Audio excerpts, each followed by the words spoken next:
bien-aimés dans le Seigneur, nous te saluons partout où vous nous suivez en ce notre moment. Excellente semaine, bien-aimés, préparatoire.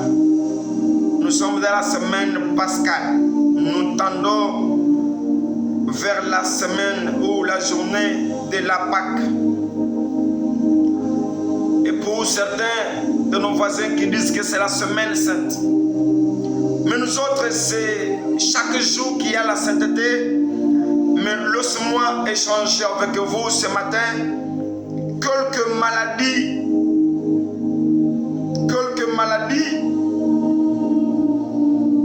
qu'on trouvait à l'hôpital. Mais ces derniers temps, cette maladie ou ce maladie se retrouve dans nos églises. Quelques maladies. Ce n'est pas du domaine médical, mais vous allez me comprendre à ce que Dieu m'a dit de dire. Mais comme ce n'est pas du domaine, vous comprenez quand même ce que Dieu a voulu dire. La maladie, bien aimée, on parle d'un malade quand il y a un problème. Le système immunitaire est fragilisé, contaminé. Quand il y a des symptômes, quand il y a un corps extérieur qui se introduit dans le corps via le port du corps pour fragiliser la défense, c'est comme on appelle le microbe. Et quand il y a le microbe, c'est par là qu'on va parler d'un cas de maladie. Quelqu'un souffre de cette maladie, une telle maladie. Voilà cette maladie ou cette maladie qu'on observait, qu'on rencontrait à l'hôpital. Mais aujourd'hui, ces malades se trouvent dans nos églises. Qu'est-ce qu'il faut faire? Il y a une solution pour ça. La première de maladie, il y a la maladie qu'on appelle l'épilepsie. L'épilepsie, c'est un problème qui est au niveau du système nerveux, qui cause des crises répétées. Et quelqu'un tombe par terre dans le coma pour un moment donné, avec des signes, des agitations, il y a la salive. Et par là, les gens diront, celui-ci souffre de l'épilepsie. C'est une maladie qu'on rencontrait à l'hôpital. Mais aujourd'hui, dans nos églises, il y a des épileptiques spirituels. L'épilepsie spirituelle, c'est-à-dire, c'est quelqu'un qui a été baptisé, un épileptique, il a été baptisé en émergence. Il a exercé certains dons du département de l'église. Il a été baptisé en esprit. Expérimenter la saveur, l'honneur, l'amour, l'intimité avec Dieu dans de différents dons. Prêcher soit de la parole, chanter du haut de la chair, intercéder soit dans l'église, au compte des pays de l'église, département de fidèles. S'enrôler dans le pâturage du berger Jésus. Mais ce dernier souffre de l'épilepsie, il tombe chaque jour malgré les prédications, mais il ne cesse de tomber toujours dans le péché. Il devient un épileptique.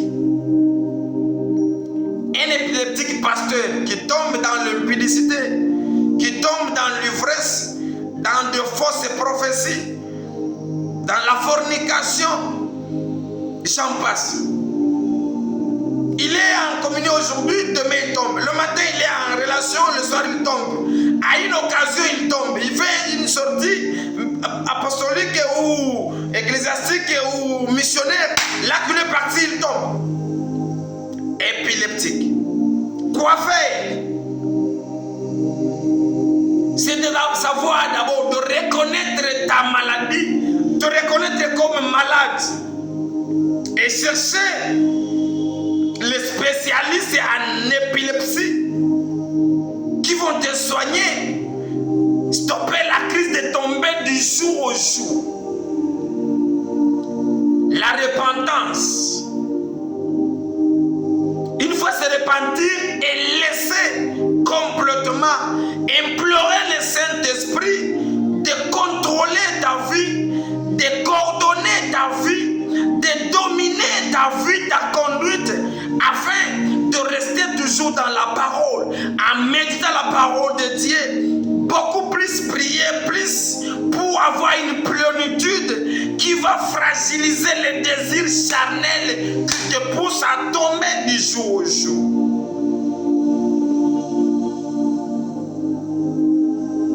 Deuxième maladie, c'est la glycémie, qui est à la hausse, qui provoque une maladie qu'on appelle diabète.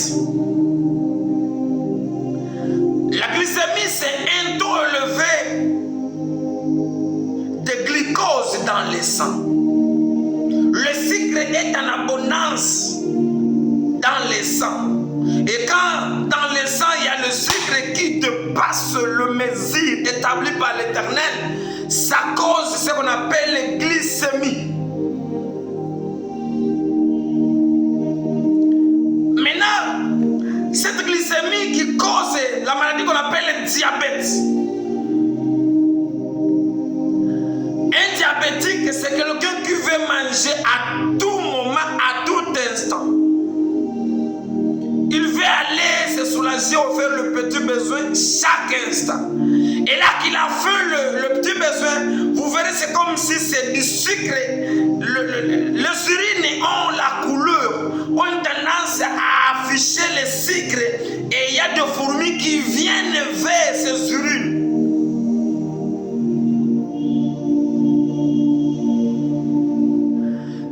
La glycémie spirituelle, c'est-à-dire quoi? Les gens, les chrétiens, le fidèle, le prédicateur de cette saison préfèrent la prospérité. C'est-à-dire, la glycémie est due de par la prédication de la prospérité. Tu seras, tu vas contrôler la vie, tu vas dominer, tu vas voyager sans passeport. Oh, des ennemis vont tomber. Mais l'ennemi, le diable qui est là, n'a jamais tombé. Le combat est prédestiné par l'Éternel. Nous sommes nés dans le combat, grandis dans le combat, nous mourrons dans le combat. Le combat prendra fin quand le Messie viendra. Maintenant, les gens font des choses, les prédications sigilantes, goûtables, attirantes, qui suscitent les gens d'aller s'aimer les offrandes. Ah, il y a l'onction. Oui, c'est bon. La prospérité est souhaitée partout. Même moi qui vous parle, j'ai besoin de la prospérité. Parce que dans la Bible, tous ceux qui avaient servi l'Éternel avaient prospéré comme Salomon. Et pourquoi toujours, quand il s'agissait du péché d'Adam et Ève, c'est tout le monde qui est inclus, même nous. Mais quand il s'agissait de la prospérité de Salomon, c'est une particularité. C'est pourquoi nous avons besoin de la prospérité, oui.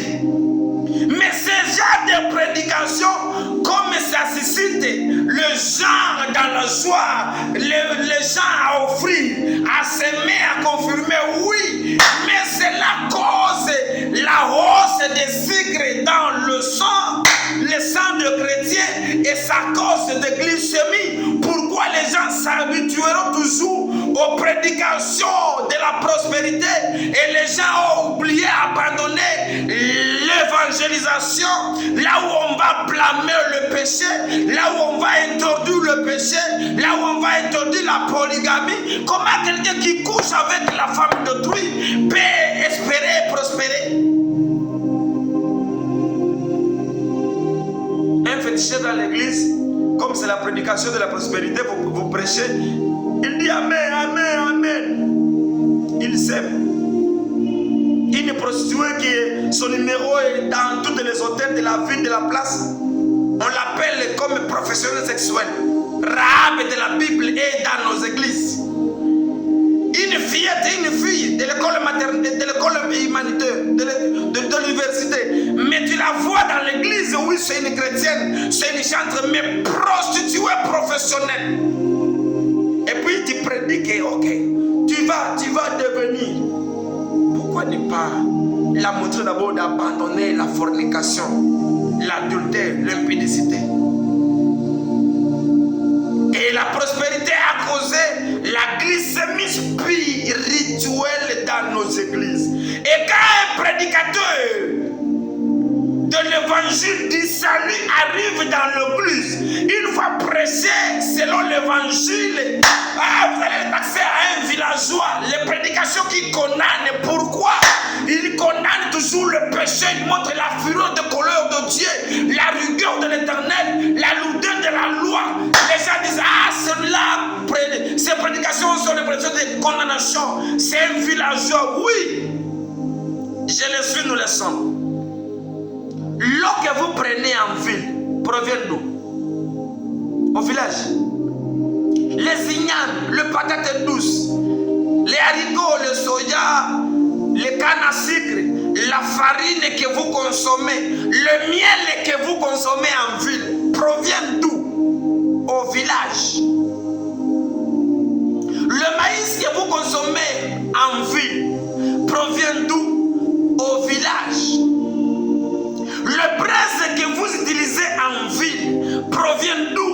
Au village. Mais pourquoi vous consommez les produits du village, mais vous ne voulez pas consommer l'évangile du village?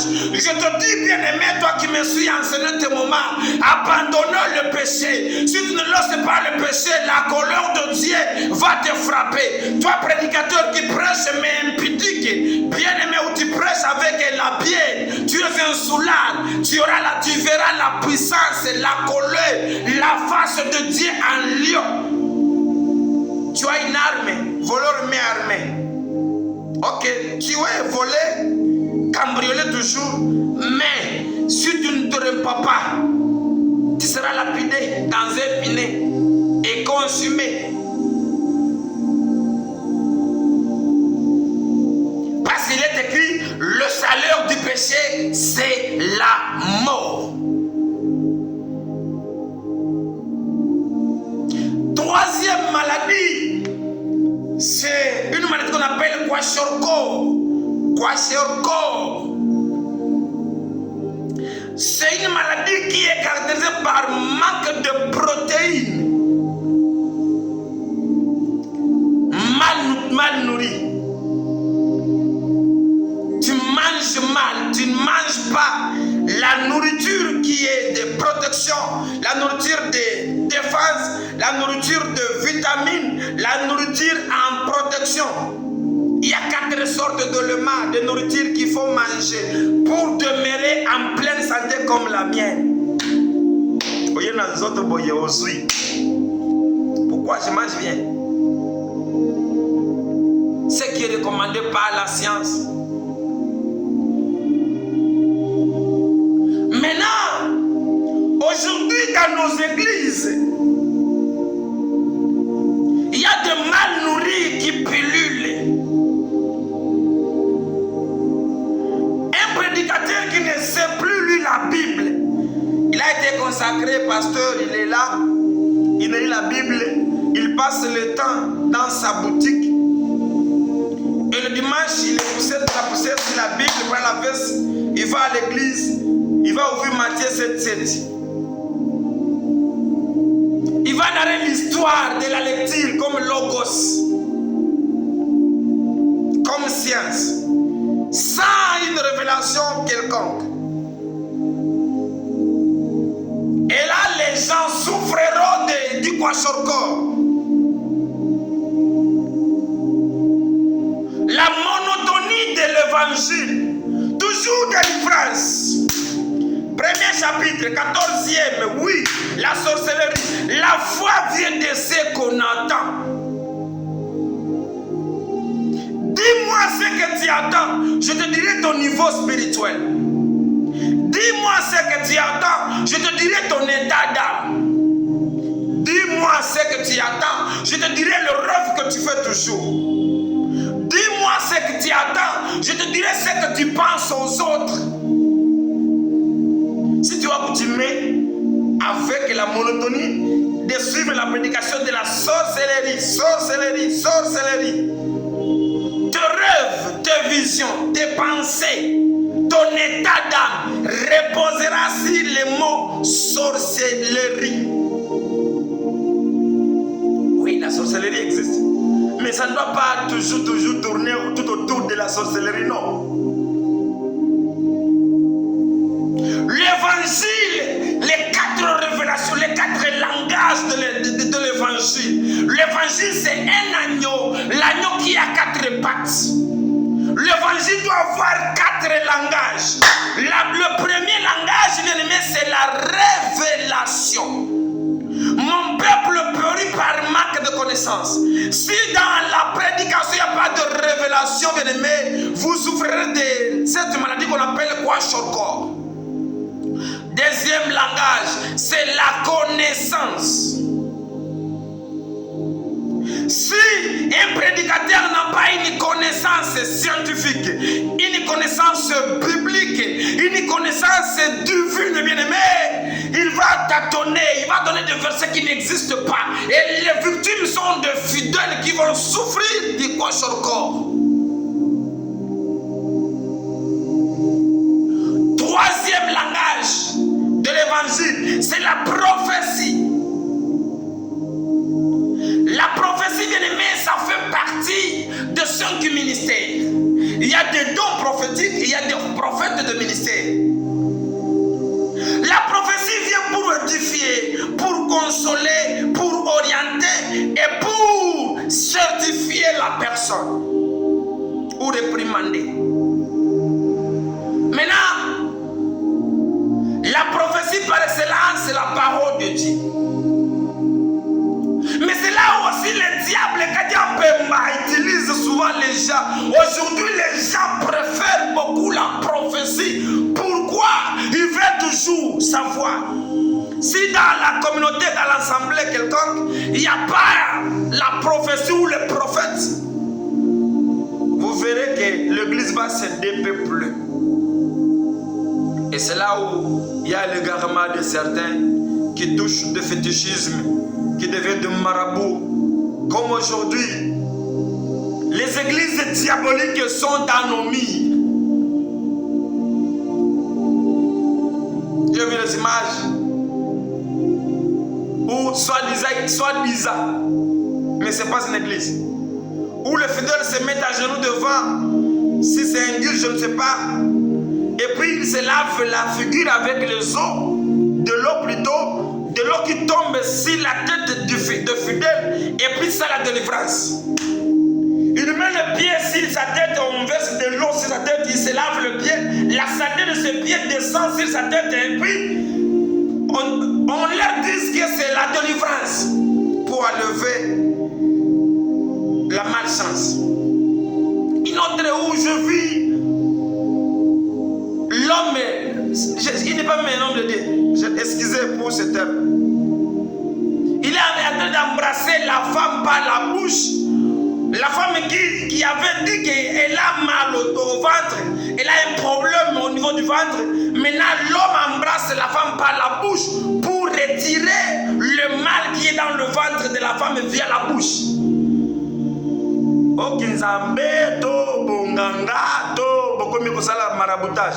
Ce sont les maraboutages. J'insiste, ça c'est les pratiques sataniques. Une autre qui font le fidèle se met tous par terre. Et le guide, il n'est pas un pasteur, excusez, Jésus qui est le bon pasteur, prend le bateau, sa ceinture, en train de fouetter les fidèles qui sont endormis par terre, soit disant qu'il est en train de taper le malheur qui pourchasse, qui pénalise le fidèle. Une autre image où on est en train de déshabiller une femme et la fait laver dans un bassin en plein culte. Je dis ça, c'est le diable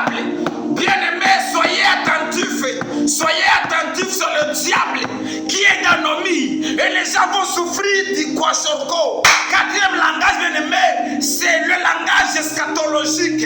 Quand l'église ne prêche pas l'arrivée messianique, l'arrivée du jeune époux, ne prépare pas l'église pour les enseignements du dernier temps, l'apocalypse, bien-aimé, là il y a problème de carence. Il y a carence de vitamines, il y a carence de défense, il y a carence de connaissances, il y a carence, bien-aimé, et vous allez souffrir du kwashiorkor.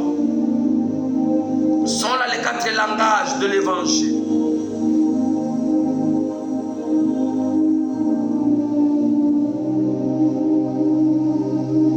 Quelques maladies constatées dans nos églises. Quoi faire pour que ces maladies se délocalisent, ne se retrouvent plus dans nos communautés? Revenons, bien-aimés, à la doctrine. Évitez les surnaturels. Prêchons la repentance. Préparez l'église. Parce que nous sommes au dernier temps. Parce que les gens disent que c'est une fable, c'est une histoire. Depuis qu'on a commencé à parler sur le dernier temps, Jésus arrive bientôt, bientôt là, c'est un adverbe de temps. Il y a des années, les insignes sont là. Où est-ce que vous avez vu les gens tuer une personne et les consumer et consommer sa chair? Les gens deviennent des cannibalistes. Où? Si ce n'est qu'un signe. Je ne suis pas là pour prêcher des choses pareilles, mais on parlait sur le maladie retrouvée dans nos églises. Retour à la sainte doctrine. Que la parole soit au centre. Que la repentance, le message du salut soit au premier pas. Le message d'amour soit prêché du jour au jour. Et le message eschatologique, la préparation de la noce. Plongez vos robes dans le sang de Jésus. Gardez vos robes. Gardons nos robes blanches. Gardons nos virginités, bien-aimés. Parce que le jeune époux viendra se marier avec une jeune épouse vierge. Et le reste nous suivra. Le centuple viendra après avoir mis d'abord Jésus au premier pas. Que Dieu te bénisse. Toi qui nous suis, bien-aimé, toi qui se retrouves devant ces quelques maladies, toi qui souffres de cette maladie, ou toi qui inculques cette maladie, qui provoque cette maladie dans nos gens, nos fidèles, il est temps de revenir à l'Éternel, de prêcher le salut, les saluts, la repentance, l'amour du conjoint, l'amour du voisin, l'amour du frère, l'amour de l'ennemi, l'amour et non la haine, et en fait préparer l'église à l'attente de l'arrivée de notre Maître, Seigneur et Sauveur Jésus, dans la sainteté, dans l'amour, dans l'obéissance, dans la mise en application de sa parole, en respectant les commandements, en veillant dans la prière, dans la sainteté, pour que nous soyons prêts et nous soyons parmi les 5 vierges sages qui avaient une provision d'onction, une provision d'intimité, une provision